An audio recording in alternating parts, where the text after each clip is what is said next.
with more on the escalating crisis. Phil?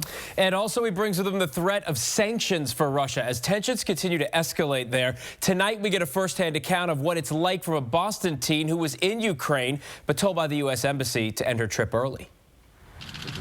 Vladimir Putin proudly watching Russian military exercises. But his eye was on his troops 1,000 miles south on the Crimean Peninsula in Ukraine.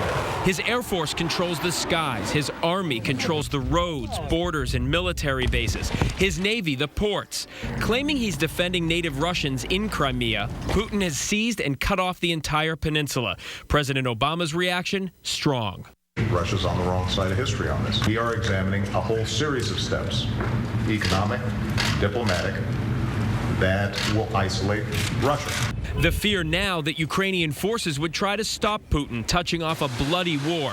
That's why Secretary of State Kerry is on his way to Kiev right now. That is also why Ilana Pavlotsky was told by the U.S. Embassy there to leave and come back to Boston. She was there helping run a week-long Jewish summer camp. We tried to stay indoors. We would always have security with us. Ilana was with a group of teens from Boston, Haifa in Israel, and a city in Ukraine, sister cities. The goal, to connect Jewish children for a week of learning and fun. Now, it was fun, but stressful at times, too. Certainly much more of an education than she bargained for. It was a shock for me. It wasn't scary for me. I was knocked down to reality, I think. Because her parents were born there, and she loves Ukraine, but is concerned, like so many others now around the world.